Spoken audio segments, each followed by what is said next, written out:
आज जो हमारी लैब है that is related to DDL queries. हम लोगों ने अब तक जितना भी काम सीखा, जो भी क्वेरीज देखी, हम लोगों ने स्टार्टिंग की सेलेक्ट के स्टेटमेंट से, फिर हम लोगों ने कंडीशनल स्टेटमेंट वेयर के क्लॉज के साथ देखा। हम लोगों ने एसक्यूएल के फंक्शंस पढ़े फ्रॉम लैब 1 टू लैब 5, जहाँ तक हम लोगों ने जॉइंट्स इंप्लीमेंट किए कि मल्टीपल सोर्सेज से कैसे डेटा फेच करते हैं। अब हम लोग आगे मूव कर रहे हैं कि बेसिकली जो हमारे पास ऑलरेडी एग्जिस्टिंग डेटा था, एग्जिस्टिंग स्ट्रक्चर था, उसके अंदर से डेटा कैसे फेच करना है वो तो हम लोगों ने देख लिया।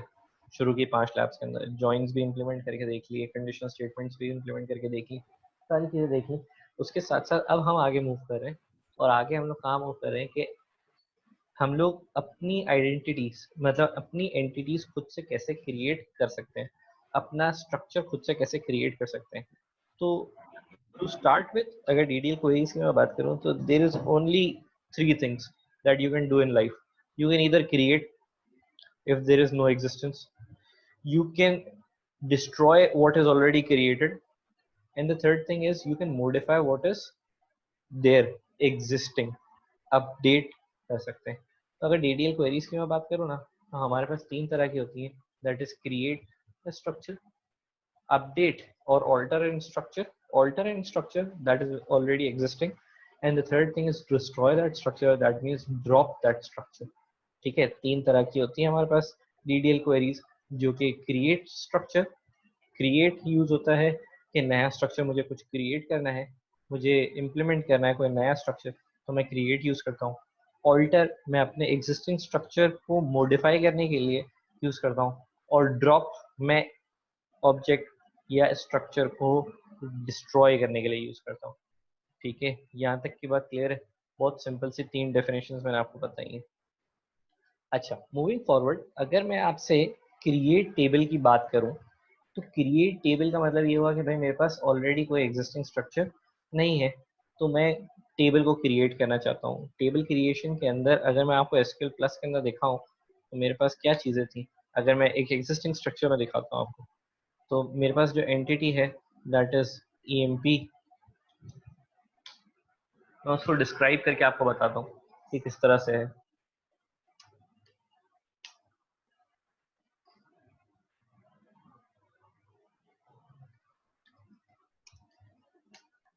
अब अगर यहाँ पे देखो तो एंटिटी मेरे पास EMP की मौजूद है, और उसके अंदर जो एट्रीब्यूट्स जो हम लोगों ने फर्स्ट क्लास के अंदर डिस्कस किया था कि हर एंटिटी की कुछ प्रॉपर्टीज होती हैं या कुछ एट्रीब्यूट्स होते हैं।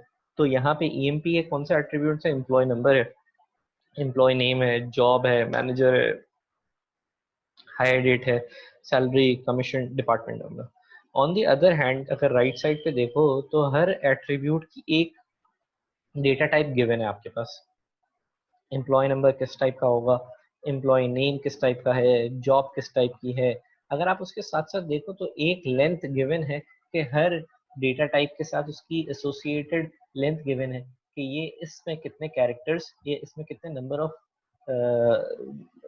कितने नंबर तक कितनी लेंथ की स्ट्रिंग इसके अंदर मौजूद होगी, नंबर टाइप की कितनी कैरेक्टर लेंथ होगी, वार्चार टाइप की स्ट्रिंग कितनी लेंथ होगी, 10 की लेंथ है एम्प्लॉय नेम में, जॉब में 9 की लेंथ है, मैनेजर के अंदर अगेन नंबर नंबर टाइप है और उसकी 4th लेंथ है। ठीक है, इसी तरीके से।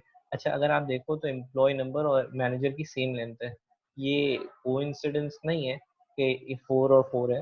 बेसिकली इसके पीछे हम लोगों ने डिस्कस भी किया था जब हम लोग जॉइंट्स की लैब पढ़ रहे थे कि मैनेजर इटसेल्फ क्या है, एम्प्लॉय नंबर है, तो इन दोनों की लेंथ सेम ही होगी। ठीक है, इसी तरीके से हायर डेट हमारे पास डेट टाइप का स्ट्रक्चर है। हम लोगों ने डेट फंक्शंस भी देखे थे जब हम लोग एसक्यूएल फंक्शंस पढ़ रहे थे लैब नंबर 3, जिसके अंदर हम लोगों ने क्या कहते हैं सिंगल रो फंक्शंस पढ़े थे। फिर हम लोगों ने देखो उसके नीचे देखो तो सैलरी गिवन है आपके पास जो कि नंबर टाइप की है। अब नंबर टाइप के अंदर देखो यहाँ पे एक नया स्ट्रक्चर है। आपने नंबर तो गिवन है कि 7 डिजिट सैलरी हो सकती है, बट इसके बाद कॉमा 2 क्या डिफाइन कर रहा है?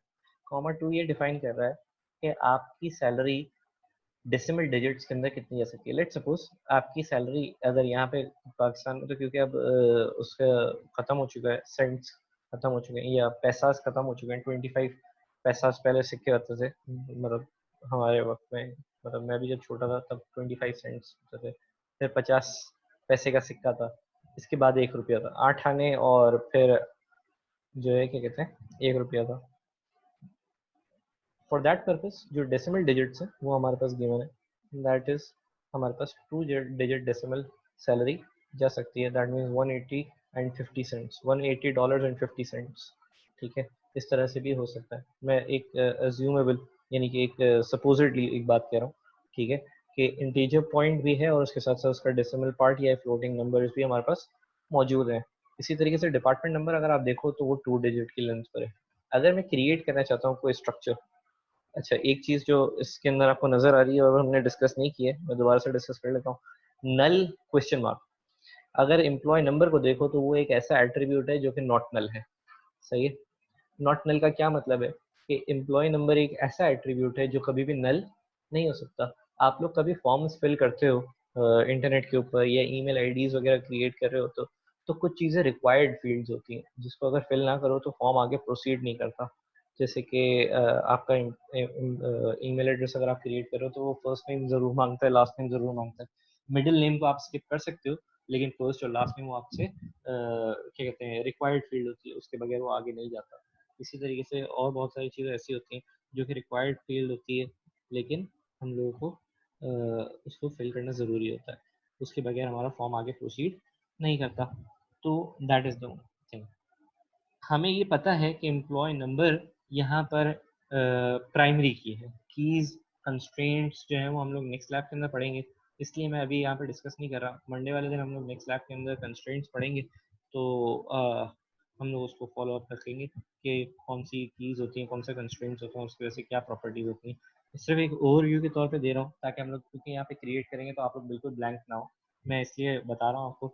एम्प्लॉय नंबर यहाँ पे एक प्राइमरी की है और प्राइमरी की एक प्रॉपर्टी होती है कि प्राइमरी की एक्चुअली 2 प्रॉपर्टीज होती हैं। प्राइमरी की ही एक प्रॉपर्टी क्या होती है कि वो नॉट नल होती है। नॉट नल का क्या मतलब है कि वो रिक्वायर्ड फील्ड होती है, उसको फिल करना, उसकी वैल्यू को आपने देना ज़रूरी होता है।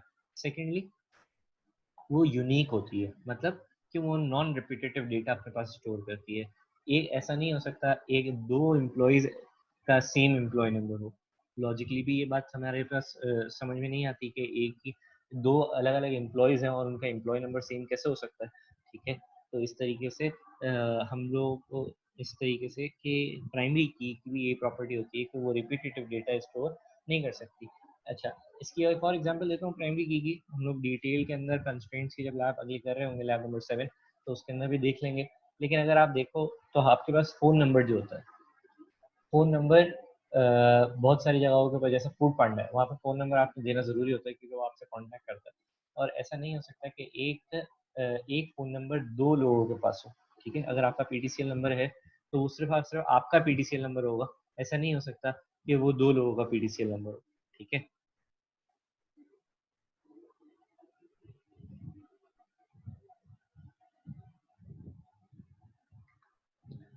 क्लियर है यहाँ तक की बात? अच्छा, क्रिएशन की बात कर लेते हैं। क्रिएट, क्योंकि मैं टेबल क्रिएट करने जा रहा हूँ तो मैंने स्पेसिफाई कर दिया क्रिएट के साथ टेबल।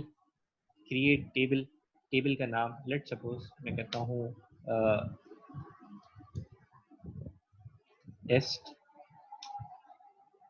और मैं इसके अंदर कहता हूँ कि एम्प्लॉय नंबर है जो कि नंबर टाइप का है and it has a length of 4। Again मैं चीज़ चेंज नहीं कर रहा। अच्छा, मैं अगर चाहूँ तो दोनों प्रॉपर्टी, अगर मैं इसको प्राइमरी की डिक्लेयर नहीं भी करता तो क्या होता। प्राइमरी की अगर मैं डिक्लेयर नहीं करूँगा तो मैं इसको किसी दूसरे टेबल में रेफरेंस नहीं कर सकता। ठीक है, लेकिन अगर मैं चाहता हूँ कि ये रिक्वायर्ड फील्ड हो, जैसे टेलीफोन नंबर कुछ जगहों पर रिक्वायर्ड फील्ड होती है, तो मैं उसको इस तरह से कर सकता हूँ कि मैं इसको डिफाइन कर दूँ नॉट नल। ठीक है, और मैं इसी के साथ साथ इसको ये भी डिफाइन कर सकता हूँ कि ये यूनिक है। ठीक है, तो मैंने कॉमा सेपरेशन किया और मैंने कहा एम्प्लॉय नेम, ठीक है, जो कि वार्चर 2 टाइप का है। और मैं कहता हूँ ये अगेन 10 की लेंथ है इसकी, मुझे इसको रिक्वायर्ड नॉट रिक्वायर्ड का रखने की ज़रूरत नहीं है। अब मैं आगे चलता हूँ और मैं कहता हूँ कि एक फ़ोन नंबर मैंने ले लिया, एक एट्रीब्यूट ले लिया एम्प्लॉय का फ़ोन नंबर जो कि रिक्वायर्ड फील्ड है, आई नो कि, तो मैंने उसकी लेंथ रख दी है 11 डिजिट्स। हमारे जो मोबाइल नंबर होते हैं वो 11 डिजिट्स के होते हैं, और क्योंकि वो नॉट नल रिक्वायर्ड फील्ड रखती है तो मैंने उसे नॉट नल बता दिया। इसी तरीके से मैं कहता हूँ कि ये मेरे टेबल का स्ट्रक्चर कंप्लीट हो गया। ठीक है, अच्छा, line number name already exist as object. Okay, test जो है मेरे पास ऑलरेडी टेबल क्रिएटेड है, टेस्ट अंडरस्कोर एन कर देता हूँ मैं इसको, तो देख लेते हैं हम लोग क्या वो क्रिएट हो जाता टेबल या कुछ और एरर है। टेबल क्रिएट हो गया। अच्छा, अब अगर मैं डिस्क्राइब करूँ, हाँ, तो टेस्ट अंडरस्कोर एन, तो देखो मेरे पास एम्प्लॉय नंबर नॉट नल और यूनिक नहीं पता चल रहा है यहाँ से, यहाँ पे डिस्क्राइब के अंदर नहीं आता यूनिक, ठीक है, बट ये यूनिक ही रहेगा एम्प्लॉय नंबर। सही, वो मैं आपको किस तरह से होता है वो आप लोग जब डीएमएल क्वेरीज देखेंगे तब मैं आपको बता दूंगा, फिर वो रिपीट नहीं लेगा अपने पास डेटा। एम्प्लॉय नेम मेरे पास क्योंकि नॉट नल मैंने उसको डिफाइन नहीं किया था, मेरे पास नॉट नल नहीं आया। लेकिन अगर फ़ोन नंबर देखो तो वो भी नॉट नल है। नॉट नल का क्या मतलब हुआ कि ये भी एक रिक्वायर्ड फील्ड है, मुझे ज़रूरी है, चाहिए अपना रिकॉर्ड एंटर करने से पहले मुझे उससे पहले ये चीज़ चाहिए, ठीक है, अपना रिकॉर्ड सेव करने से पहले मुझे ये चीज़ चाहिए होगी, ये रिक्वायर्ड फील्ड के अंदर मेरे पास इम्प्लीमेंट होगी। सही है। अच्छा,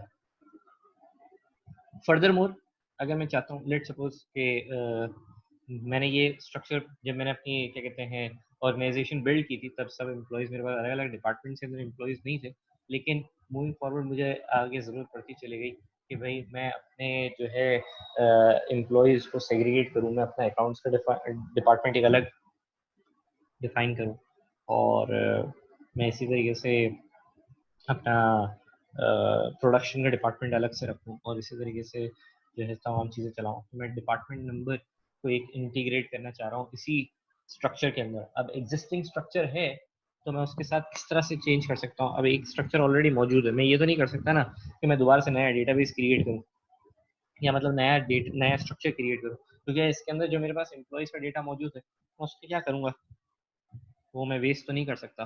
तो हमारे पास ये प्रिविलेज होता है कि हम लोग किसी भी टेबल को ऑल्टर कर सकते हैं, ऑब्जेक्ट को ऑल्टर कर सकते हैं हम लोग, alter table test underscore N. सही है। अब इसके साथ साथ अगर आप देखो यहाँ पे कन्वेंशन आपके पास गिवन है नीचे, ठीक है, मैं ड्रॉप की बात नहीं कर रहा, मैं ऑल्टर पे हूँ। अब मुझे ऑल्टर के अंदर तीन चीज़ें हैं, ऑल्टर के अंदर तीन चीज़ें अगेन वही होती हैं कि मैं ऑल्टर के अंदर कोई चीज़ ऐड करना चाहता हूँ, कोई चीज़ चेंज करना चाहता हूँ, मतलब ड्रॉप करना चाहता हूँ, या कोई ऐसी फील्ड है जिसकी मैं डेटा टाइप चेंज करना चाहता हूँ, तो मेरे पास मॉडिफाई का कीवर्ड है। ठीक है, होता है ना कि कभी मुझे कोई ऐसा एट्रीब्यूट ड्रॉप करने की ज़रूरत पड़ जाए तो मैं उसके अंदर क्या कर सकता हूँ, तो मैं ड्रॉप कॉलम यूज़ कर सकता हूँ। ठीक है।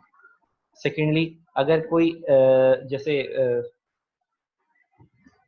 मैं आपको एग्जांपल देता हूँ कि अभी जैसे मैंने आपको डिपार्टमेंट की एग्जांपल दी, मैं पहले डिपार्टमेंट ऐड कर लेता हूँ, इसके बाद हम लोग आगे चलते हैं। हम लोग कैसे आगे चलते हैं, मैं कहता हूँ ऐड, देखो यहाँ पे अगर जनरल सिंटेक्स देखो, फील्ड का नाम ऐड लिखा है, ब्रैकेट के अंदर फील्ड का नाम और उसकी data type, that means bracket के अंदर मैं क्या लिखूंगा, मैं डेप नंबर लिखूंगा और उसके साथ साथ मेंशन कर दूंगा डेप नंबर किस टाइप का है, दैट मीन्स नंबर टाइप का है, and I would say that it has 2 digit department number. मैं कहता हूँ डन, ये मेरा स्ट्रक्चर क्या ऑल्टर हो गया। मैं दोबारा से क्रॉस चेक कर लेता हूँ कि क्या मेरा स्ट्रक्चर ऑल्टर हो चुका है या नहीं हुआ। मैंने कहा डिस्क्राइब टेस्ट अंडरस्कोर एन, तो देखो मेरे पास डिपार्टमेंट नंबर आ चुका है, इस स्ट्रक्चर के अंदर मौजूद है।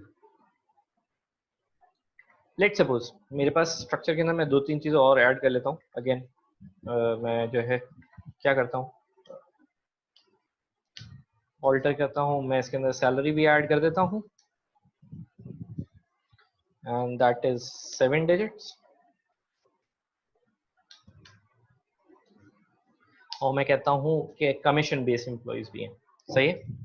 इसी एग्जाम्पल को मैं लेके आगे चलूंगा ताकि आप लोगों को ड्रॉप कॉलम की भी एग्जाम्पल मिल जाए। ठीक है, अभी मेरे पास कुछ ऐसे एम्प्लॉयज हैं जो कमीशन बेस पे काम कर रहे हैं, कुछ ऐसे एम्प्लॉयज हैं जो सैलरी बेस पे काम कर रहे हैं। तो देखो मैंने अगर अपना डिस्क्राइब करूंगा ना, तो डिस्क्राइब टेस्ट अंडरस्कोर एन। सही है। और अब देखो सबके डिपार्टमेंट नंबर भी आ रहे हैं, सैलरीज भी आ रही हैं और मेरे पास कमीशन भी मौजूद है। क्लियर है यहाँ तक की बात। अब आगे चलते हैं। अब मैं कहता हूँ कि यार सैलरीज जो है ना, मेरे पास यहाँ पे 7 डिजिट है। अब मेरे पास सेंट्स, मेरा अपने करेंसी मोड ऑफ करेंसी मेरे पास चेंज हुआ है क्योंकि मैं इंटरनेशनल डीलिंग कर रहा हूँ और मेरे पास सेंट्स के अंदर भी आ रही हैं। एजेंसी है जिस मेरे पास, और मैंने जो चेंज किया तो अब मुझे जो करना है, मुझे अपनी सिर्फ और सिर्फ सैलरी डेटा टाइप चेंज करनी है। तो what could I do? I would alter table. Add की जगह पे मेरे पास क्या आ जाएगा? मेरे पास आ जाएगा मॉडिफाई। मेरे पास फील्ड आ जाएगी कौन सी? Salary number 7,2। अगर देखो तो टेबल ऑल्टर हो चुका है, अगेन मॉडिफाई हो चुकी है। अभी मैं दोबारा से आपको डिस्क्राइब करके दिखाता हूँ। तो टेस्ट अंडरस्कोर एन, अगर आप देखो ऊपर और नीचे मैंने दोनों चीजें दोनों टेबल्स देखो, जैसे मैंने मॉडिफाई से पहले भी जो रखा था वो सैलरी क्या है 7 डिजिट्स की है, और अब नीचे देखो तो डिस्क्राइब के अंदर यहाँ पे सैलरी किस तरह की हो गई है? सैलरी 7,2 टाइप की हो चुकी है, मतलब डेसिमल पार्ट भी इसके अंदर इंटीग्रेट हो चुका है। तो मॉडिफाई इस तरह से चलता है। अब मैंने कहा आपसे शुरू में कि भाई मेरे पास कुछ ऐसे एम्प्लॉयज हैं जो सैलरी बेस पे काम कर रहे हैं, कुछ ऐसे एम्प्लॉयज हैं जो मेरे पास कमीशन बेस के ऊपर काम कर रहे हैं। मैंने सारे एम्प्लॉयज को परमानेंट कर दिया, मैंने कमीशन का एट्रीब्यूट ही खत्म कर दिया। मैंने कहा मेरे पास जो भी एम्प्लॉय काम करेंगे वो फिक्स सैलरी के ऊपर काम करेंगे, there is no attribute of commission. अब मैं क्या करूँ? कमीशन का एट्रीब्यूट तो मुझे जरूरत नहीं है ना, तो मुझे क्या करने की जरूरत है? मुझे कमीशन के एट्रीब्यूट को हटाने की जरूरत है। फॉर दैट पर्पज मैं क्या कर सकता हूँ? मैं सिर्फ बहुत सिंपली मैं क्या करूँगा, मैं ऑल्टर टेबल, टेबल के अंदर से मैं क्या करूँगा, ड्रॉप ड्रॉप यूज करूँगा। Drop column com sorry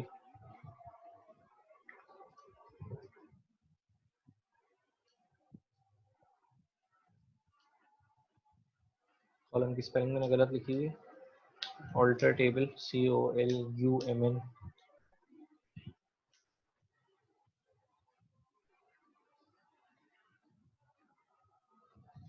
again describe करके आपको दिखा देता हूँ। Test underscore N.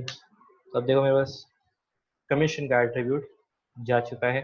अब मेरे पास कमीशन की कोई फील्ड मेरे पास टेबल के अंदर मौजूद नहीं है। That was the simplest of the labs वो जो हम लोगों ने अभी तक सीखी होगी। ठीक है। अच्छा, मैंने ये सीख लिया कि मुझे स्ट्रक्चर क्रिएट करना था, मैं कैसे क्रिएट करूँगा। मैंने ये सीख लिया कि मुझे अगर एग्जिस्टिंग स्ट्रक्चर को चेंज करना तो मैं कैसे चेंज कर सकता हूँ। एग्जिस्टिंग स्ट्रक्चर को चेंज करने के अंदर मैं 3 तरह से चेंज कर सकता हूँ। दैट इज ऑल्टर के अंदर ऐड कॉलम भी कर सकता हूँ, modify column, modify in a sense कि मैं टेबल के एट्रीब्यूट की डेटा टाइप चेंज कर सकता हूँ।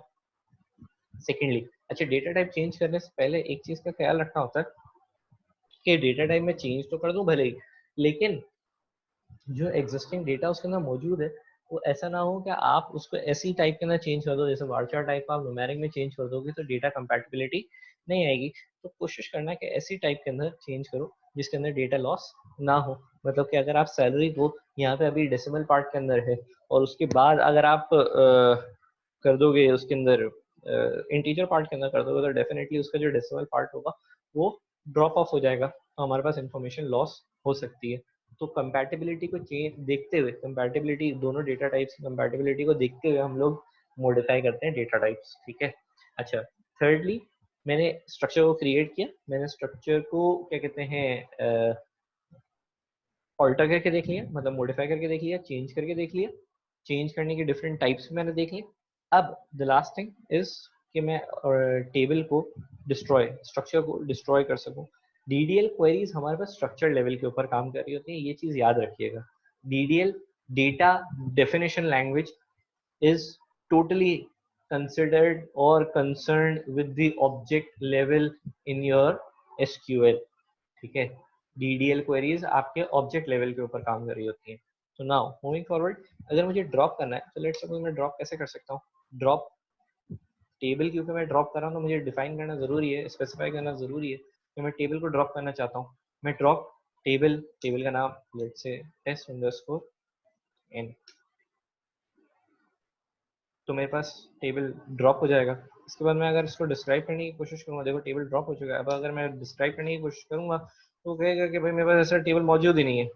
Test underscore N, object test underscore N does not exist. हम लोग जितना काम करते हुए आ रहे थे वो किस पे हो रहा था?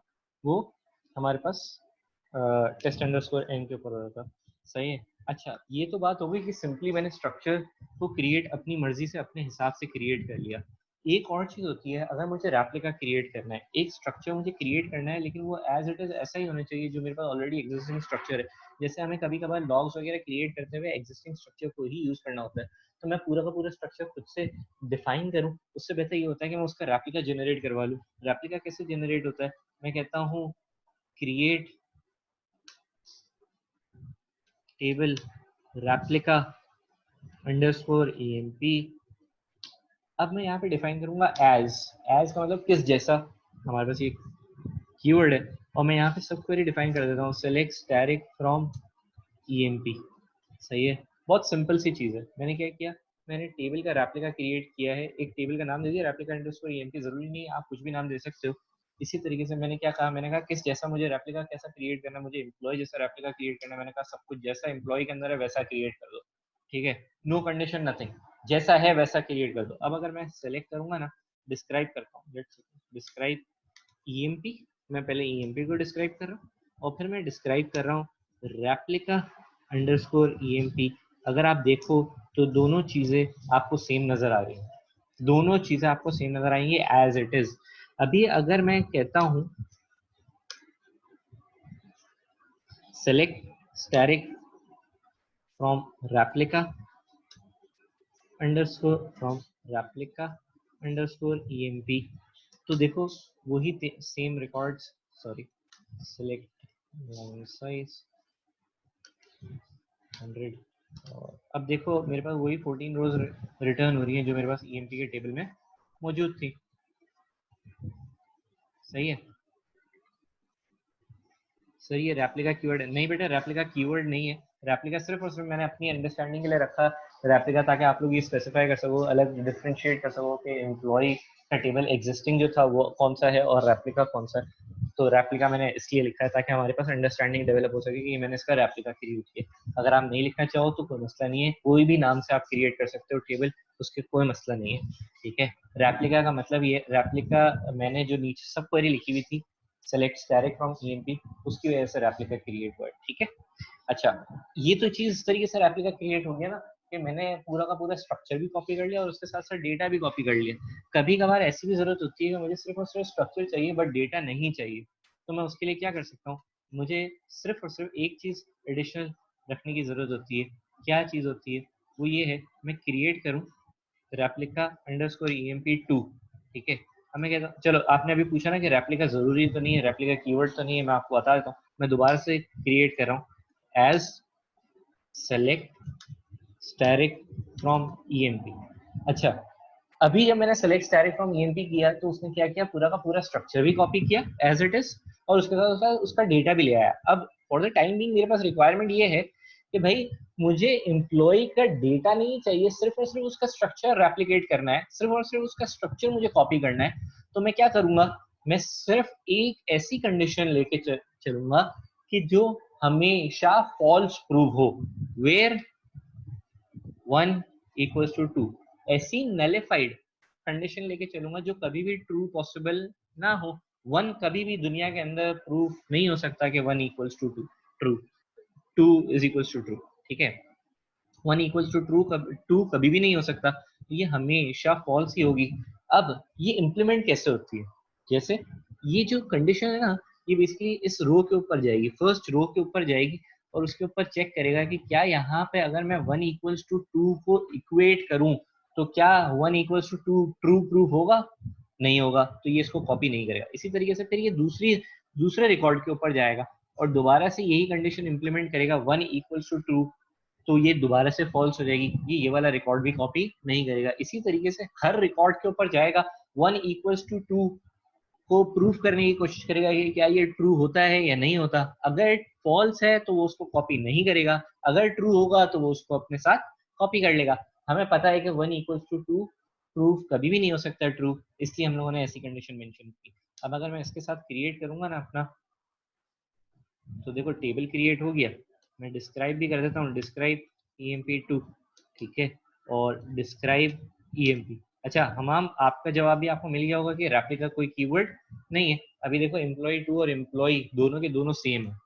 सही, नाउ मूविंग फॉरवर्ड, अब देखो अगर मैं सेलेक्ट करता हूँ सेलेक्ट स्टैटिक फ्रॉम emp2, तो क्या मेरे पास डेटा आया? नहीं, मेरे पास कोई भी डेटा यहाँ पे मेरे पास रिट्रीव नहीं हुआ। इसका क्या मतलब हुआ कि मेरे पास कोई सी भी ऐसी रो नहीं थी जहाँ पे ये चीज करेक्ट प्रूफ हुई हो। 1 = 2 कहीं पे भी ट्रू प्रूफ नहीं हुआ, कोई सा भी डेटा रिकॉर्ड मेरे पास कॉपी नहीं हुआ।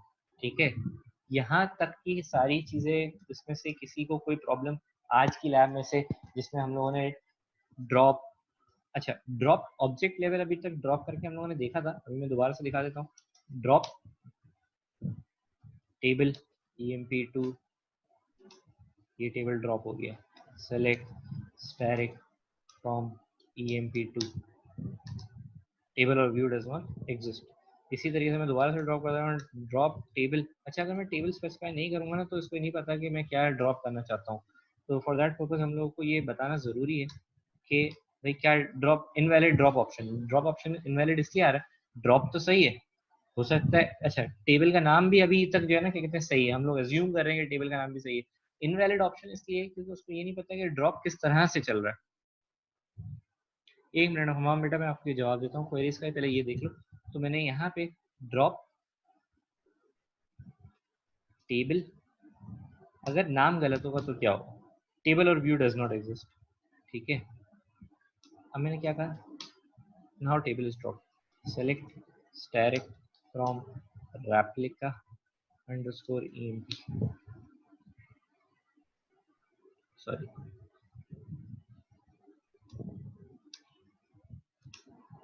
टेबल और व्यू डज नॉट एग्जिस्ट। इसी तरीके से चले। अब हमाम ने पूछा भाई सर ये रेप्लिका कीवर्ड है, ये तो मैंने आपको क्लियर कर दिया कि ये रेप्लिका कीवर्ड नहीं है। अच्छा सर, ये एम्प्लॉय नंबर की टाइप क्यों चेंज हो गई? एम्प्लॉय नंबर की टाइप बेटा कहाँ पे चेंज हुई है?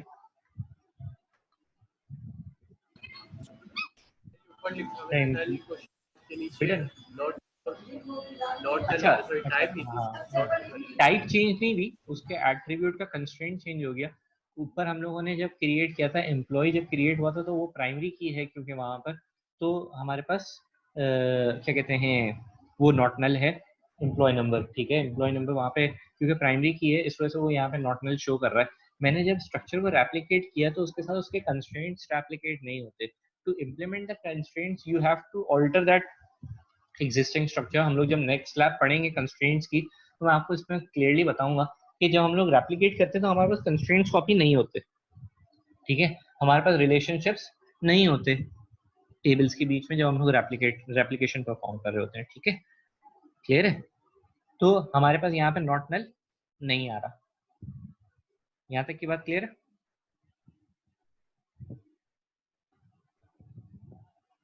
किसी का कोई क्वेश्चन है आज के लिए आपसे अभी तक?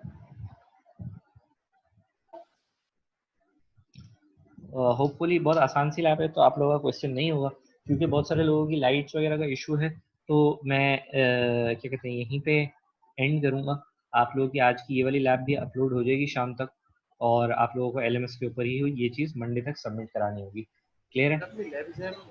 लैब एग्जाम बेटा आज अपलोड नहीं होगा, नेक्स्ट लैब नंबर 7 के बाद अपलोड करूंगा। मंडे को इंशाल्लाह लैब नंबर 7 होगी, उसके बाद मैं अपलोड करूंगा। ठीक है, बेटा वो देखते हैं। ठीक है सर बाकी जो 5 लैब्स हैं वो आज ही सबमिट करवानी है बेटा। डेडलाइन वहाँ पे एलएमएस के ऊपर गिवन है। लैब फ्राइडे 7 मैंने रखी थी डेडलाइन बाकी 5 लैब्स की। आज की जो लैब मैं अपलोड करूंगा उसकी डेडलाइन होगी इंशाल्लाह Monday, that would be 10th। ठीक है, लैब नंबर 6 की जो डेडलाइन होगी दैट वुड बी 10th। ठीक है सर। ठीक है बेटा, जी और कोई क्वेरी? अच्छा क्वेश्चंस देख लो, एक्सरसाइज देख लो। एक्सरसाइज के अंदर ये कह रहा है create a replica of EMP with all the records in it, all the records in it. तो इसका क्या मतलब हुआ कि हम लोगों को क्या करना पड़ेगा? कोई बता सकता है? कोई आंसर करेगा ये मैं रेप्लिका किस तरह से क्रिएट कर सकता हूँ?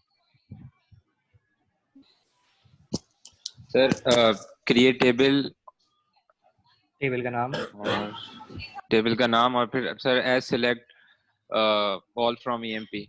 ग्रेट।